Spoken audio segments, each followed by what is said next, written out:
আনছোস বোমাকে? আন, বোমাকে এখন রেস্ট নিতে বল। যা হওয়ার তা তো হয়েই গেছে। বোমা, তোমাকে কত করে বলেছি তুমি একটু সাবধানে থাকো, একটু সাবধানে থেকো। তোমার অসতর্কের কারণে এগুলো হয়েছে, বুঝছো? কেন তুমি অসতর্ক ছিলা? সতর্কভাবে থাকতে পারো নাই?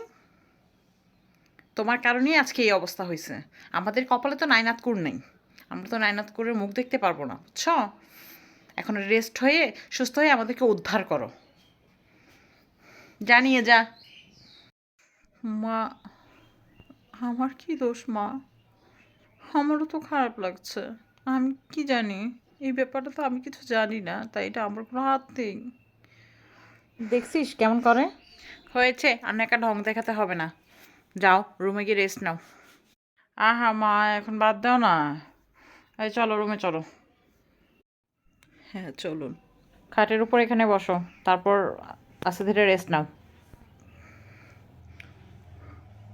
মা আমাকে এইভাবে ভুল বুঝতেছে। আমার তো এখানে কোনো দোষ নেই। আরে হয়েছে হয়েছে, এসব নিয়ে চিন্তা করে লাভ নেই। মা খারাপ কি বলেছে? ঠিকই তো বলেছে। আসলে মনে হয় কপালে বাবা হওয়ার সৌভাগ্যটা আমাদের নেই। যাই হোক, এখন তাড়াতাড়ি সুস্থ হয়ে আসলে উদ্ধার করো ভাই। তাড়াতাড়ি সুস্থ হও। একটু সতর্কভাবে চললে অবশ্যই ক্ষতিটা হতো না, তাই না? সতর্কভাবে চললেই হতো। যা হবার তা তো হয়েই গিয়েছে। এখন তাড়াতাড়ি সুস্থ হয়ে যাও। আজেরা চিন্তা আর এসব কান্না টান্না বাদ দাও। আমাকে এইভাবে বলতেছেন? আমি কি গ্রামে যেতে চেয়েছিলাম? আপনি তো নিয়েছিলেন, তাই না?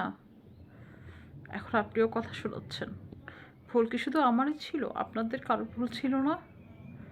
ডক্টর তো বলেছে যে এটা লং জার্নি এবং ডিপ্রেশনের জন্য হয়েছে।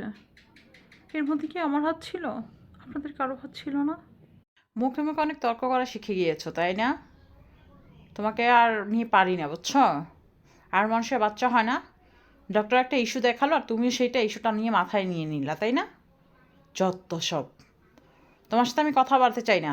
তাড়াতাড়ি সুস্থ হও, পরেরটা পরে দেখা যাবে। ফালতু কোথাকার। নষ্ট হয়ে যাবে নিজের অসতর্কতার কারণে, আর দুটা কথা শুনতে পারবে না। নষ্ট কি আমার দোষে হয়েছে? আর কারো দোষ নয়। আজ আশেপাশে শ্বশুর, শাশুড়ি, জামাই, আত্মীয় স্বজন সবাই আমাকেই দোষারোপ করছে। এ কেমন বিধি?